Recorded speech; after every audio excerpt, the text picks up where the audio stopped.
반갑습니다. 필그림교회 ICC 청년부와 함께하는 신천지 탈퇴자분들을 위한 영상 예배에 나오신 모든 분들 진심으로 환영하고 축복합니다. 저는 구리 2단 상담소 김강림 전도사입니다. 오늘도 지난 2주 동안 저희가 배웠던 신천지 비유풀이 교리의 오류 이어서 배워보는 시간을 가질 텐데요. 오늘이 마지막 시간이 될 것 같습니다. 비유풀이로는요. 신천지 지난 시간에요. 저희는 신천지 비유풀이의 실제 사례, 겨자씨의 비유를 배워보면서 두 가지 오류를 살펴봤습니다. 첫 번째로는 신천지가 국어 용법을 무시한다는 거, 지규법이라던가 이런 것들을 크게 무시하고 잘못하고 있다는 걸 배웠고요. 두 번째로 성경 원래의 의미를 삭제시킨다, 겨자를 없애버린다거나 이런 식으로 예수님께서 원래 말씀하고자 하셨던 원 의미에 관심을 두지 않고 신천지가 하고자 하는 의미를 만들어내고자 좀 억지를 쓴다라는 걸 저희는 지난 시간에 배워보았습니다. 잘 기억이 나시죠? 그거에 이어서 오늘 저희는 신천지에 남아있는 비유풀이의 오류들을 배워볼 겁니다. 오늘까지 여러분 모두 배우신다면 더 이상 신천지식 성경 해석법 그리고 비유풀이에 너무 얽매여 있지 않게 되시리라고 저는 확신합니다. 자, 오늘 첫 번째로 배울 건요. 신천지 비유풀이의 오류 세 번째.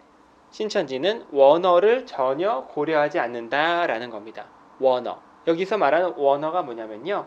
성경이 기록된 원래의 언어를 말합니다. 여러분, 성경은요. 시작할 때부터 한글로 기록됐을 리가 없죠. 그러진 않았고요. 헬라어와 히브리어로 기록되었습니다. 히브리어와 헬라어. 구약과 신약이 있죠. 성경이 구약과 신약이 있죠. 구약은 히브리어로 기록이 됐고요. 신약은 이제 헬라어로 기록이 됐습니다. 이제 고대 언어예요.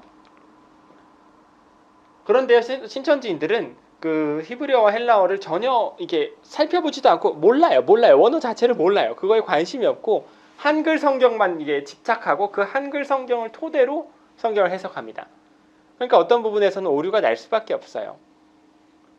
그거를 이제 한번 자세히 살펴볼 겁니다. 신천지는요, 지팡이를 해석할 때 여러 가지 구절들을 사용한대요. 오늘 저희는 특별히 요거를 한번 살펴볼 겁니다. 예레미야 23장 29절. 여호와의 말씀이니라 내 말이 불 같지 아니하냐 바위를 쳐서 부스러뜨리는 방망이 같지 아니하냐. 신천지가 요 구절을 읽습니다. 이걸 읽어요. 여호와의 말씀이 내 말, 즉 하나님의 말씀이죠. 하나님의 말씀이 불 같지 아니하냐 바위를 쳐서 부스러뜨리는 방망이 같지 아니하냐 라고 말한 다음에요. 칠판에 뭐라고 정리하면요. 방망이는 이제 기다란 막대기죠. 지금 기다란 막대기는 뭐 지팡이로도 쓸 수 있으니까 그게 그거니까 지팡이는 말씀이다. 이런 식의 해괴한 해석을 실제로 합니다. 센터에서요. 그 칠판에 뭐라고 정리하면 지팡이는 말씀 이렇게 적어요. 내 말이 방망이 같지 아니하냐 그랬으니까. 이것도 역시 같다. 그러니까 지규법인데 그거는 뭐 더 이상 신천지가 고려할 대상이 아니에요. 지팡이. 지금 지팡이를 어떻게든 말씀으로 해석하게끔 신천지가 좀 억지를 쓰고 있는 걸 저희가 또 알 수 있죠. 왜냐하면은 역시 요한계시록에 지팡이가 나오니까요. 신천지식의 해석을 유도하기 위해서는 지팡이를 말씀으로 해석하게끔 공식을 만들 필요가 있었던 거죠. 신천지 입장에서. 그런데 문제는 지팡이는 말씀이다. 이런 구절이 성경 어디를 찾아봐도 없어요. 이런 건 있어요. 내 말이 방망이 같지 아니하냐. 그러니까 어쩔 수 없이 이거라도 읽은 겁니다. 신천지가. 그래서 내 말이 방망이 같지 아니하냐. 방망이는 뭐 기다란 막대기니까 그게 그거니까 지팡이도 말씀이라고 볼 수 있다. 이런 식의 해석을 좀 억지를 써서 하는 겁니다.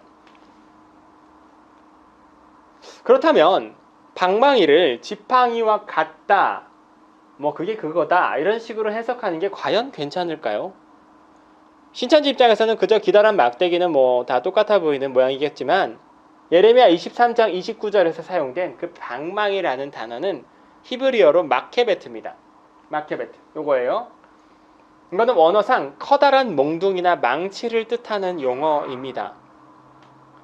마케베트 히브리어 사전을 보면요. 꿰뚫는다, 찌른다는 동사 나카브에서 온 말로서 못이나 말뚝을 쳐서 박는 도구로서의 망치, 해머를 가리킵니다. 그래서 이사야서 44장 12절 철공은 철로 연장을 만들고 숯불로 일하며 망치를 가지고 에서 그 망치에서 사용된 단어로 용구로서의 방망이나 장막 말뚝을 쳐서 박는 나무 방망이도 의미했습니다. 무엇이요? 마케베트가요. 예레미야 23장 29절. 내 말이 바위를 쳐서 부스러뜨리는 방망이 같지 아니하냐 할 때 그 방망이가 마케베트인 거예요. 마케베트가 성경 다른 곳 어디에서 또 사용됐냐면요. 사사기에서 사용됐습니다. 여러분 사사기에 그 가나안 왕 야빈의 군대 장관 시스라라는 사람이 있었어요. 시스라. 이스라엘이랑 싸우던 적군의 장군입니다. 시스라가 이스라엘 군대하고 싸우고 져요. 패배합니다. 그리고 도망쳐요.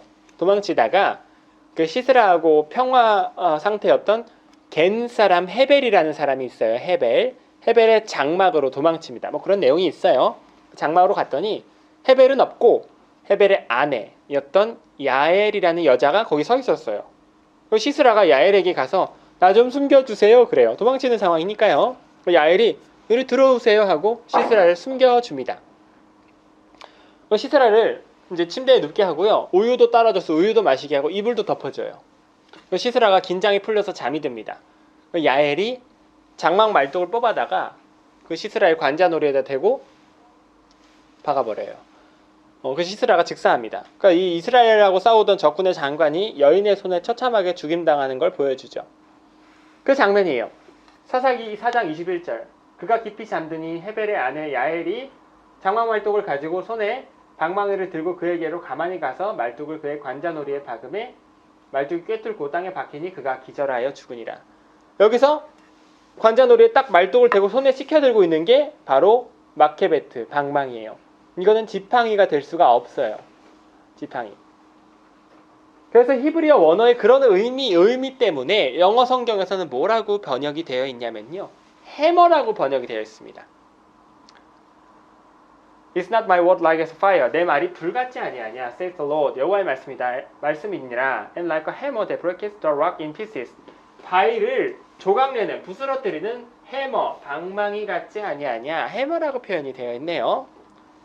신천지가 원하는 기다란 지팡이는 로드라고 표현이 됐어야겠죠? 근데 로드가 아니라는 거예요. 성경에서 방망이라고 말하지 않고 지팡이라고 부르는 용어는 따로 있습니다. 히브리어로는 마테라 그래요. 마테. 이거는 대체로 왕의 규나 어떤 권위와 능력을 상징하는 매우 얇고 가느다란 막대였습니다. 시편 23편에 나오죠. 내가 사망의 음침한 골짜기로 다닐지라도 해를 두려워하지 않을 것은 주께서 나와 함께 하심이라. 주의 지팡이 마테와 막대기가 나를 안위하시나이다. 그때는 마테를 써요. 그러니까 마케베트와 다른 단어가 있다는 거예요. 요게 마테고요. 요게 마케베트입니다. 그렇죠? 신천지는 이거를 지팡이로 해석하는 거예요. 그러면 안 되는데 원어를 몰라서 함부로 해석하는 겁니다. 이 야엘과 시스라 장면이 너무 유명한 장면이어서 그림으로도 많이 그려졌습니다. 명화인데요. 지금 보면은 이 시스라가 오른손에 들고 있는 것이 마케베트인데 지팡이처럼 보이진 않죠. 망치입니다. 망치. 자, 지금까지 신천지 원어 해석의 오류를 살펴봤습니다. 원어를 고려하지 않는 오류. 신천지 비유풀이의 세 번째 오류였고요.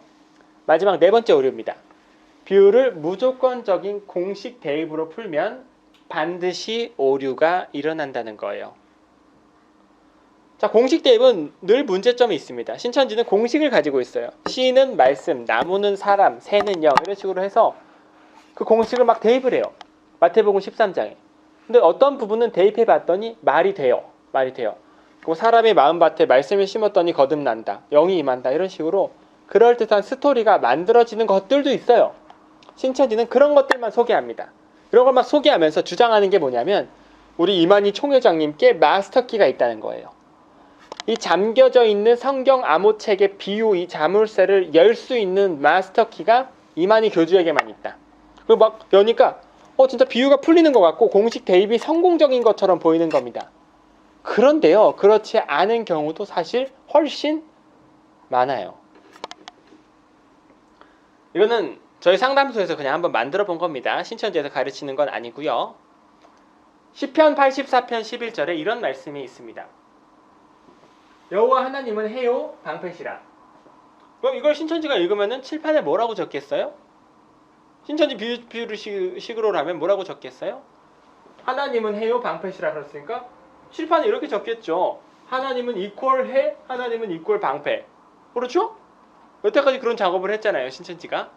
자, 그럼 이거 어디다 대입해 볼까요? 요한계시록에 대입을 해보겠습니다. 계시록 16장 8절. 넷째 천사가 그 대접을 해에 쏟으매.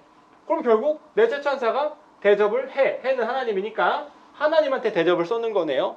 일종의 하극상이군요. 말이 안 되죠, 당연히. 성경이 해석이 뒤틀리는 거예요. 그렇죠? 즉 이걸 통해서 우리가 알 수 있는 건 이런 공식을 대입하는 형식으로 성경을 풀어서는 아예 안 된다는 거예요. 이렇게 풀면 안 됩니다, 성경을.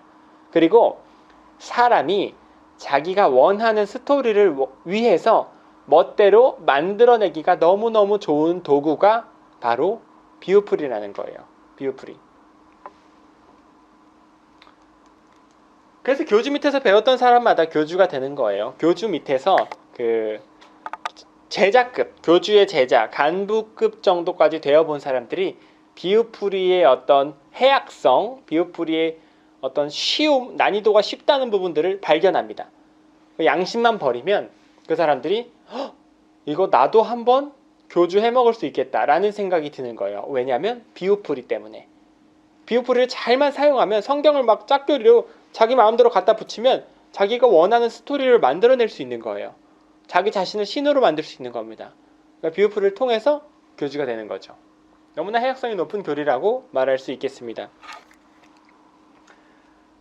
네, 신천지 비유풀이의 마지막 오류입니다. 죄송합니다. 오타가 났어요. 이게 5번째입니다. 4번째가 아니라요. 어떤 구절을 비유로 해석할 것인가? 이것도 명확하지 않아요. 신천지가요, 성경에 자기들이 풀고 싶은 건 비유로 풀고요, 풀고 싶지 않은 건 비유로 안 풀어요. 예를 들어서 사도행전 5장 30절, 너희가 나무에 달아 죽인 예수를 우리 조상의 하나님이 살리시고, 이런 구절이 있습니다. 그래서 예수님께서 나무에 달려 돌아가셨다고 표현이 되어 있는데 이 나무는 십자가겠죠? 십자가. 신천지 비유상 아까 나무가 뭐였죠? 나무?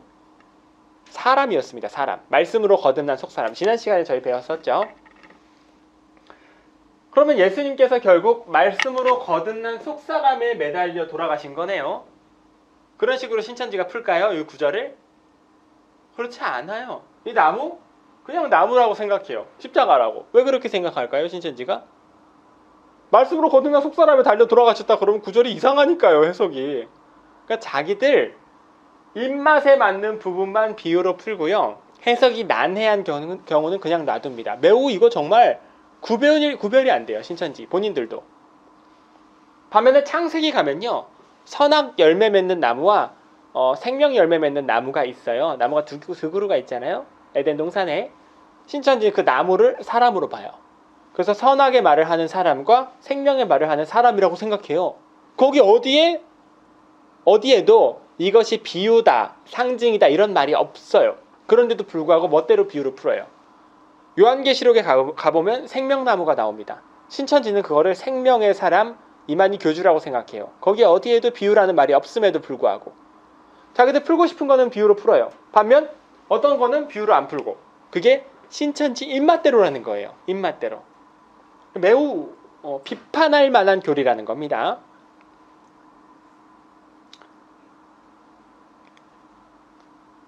마지막 농담을 하나 들려드리겠습니다. 시간이 다 됐네요.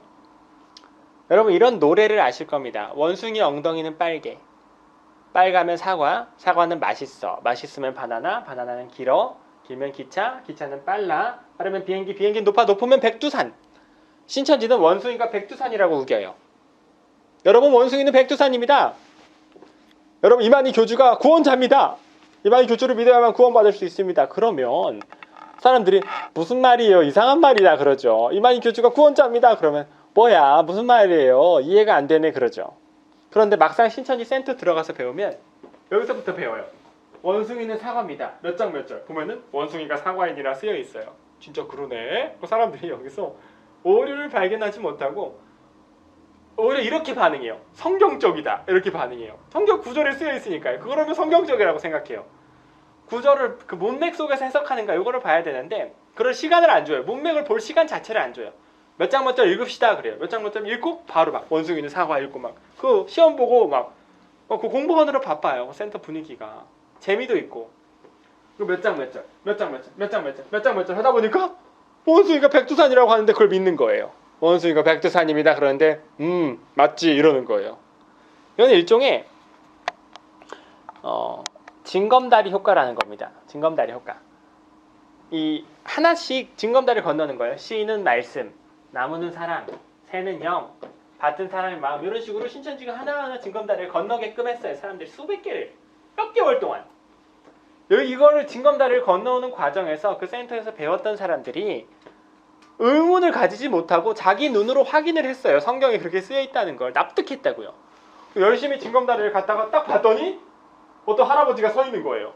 그러면 이 할아버지가 여기 서 있는 거 보니까 내가 지금껏 배웠던 게 이게 다 사기였구만 이렇게 생각하고 재빨리 빠져나와야 되는데 그런 시기를 놓친 거예요. 왜냐하면 이 징검다리 수백 개에 한해서는 자기 생각에는 맞거든요. 이 말이 맞아요. 자기 생각에는.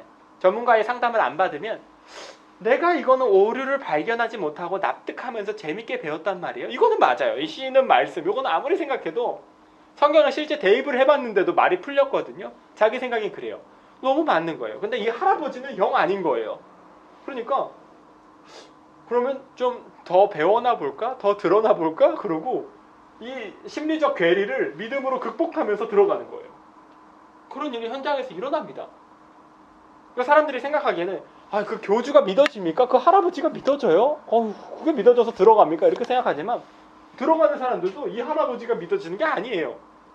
자기가 이미 한참 동안 배웠던 비유풀이에 대한 신뢰, 그 공동체 시스템에 묶여서 빠진 다음에 그 후에야 이 교주가 나중에 믿어지는 거예요. 시스템상. 이 점 이해가 되시죠? 자, 시간을 좀 넘겼는데 지난 3주간 오늘까지 포함해서 3주간 제가 말씀드렸던 이런 비유풀이의 핵심적인 오류들 5가지를 제가 말씀을 드렸습니다. 비유론까지 합치면은 7가지죠. 여러분 잘 기억하셔서 이런 비유풀이를 사용한 이단이 앞으로도 점점 많아질 거예요. 그런 이단들을 상대로 훌륭하게 어떤 반박을 할 수 있는 전투력 있는 성도님들로 자라나가시기를 바랍니다. 집중해 주셔서 대단히 감사합니다.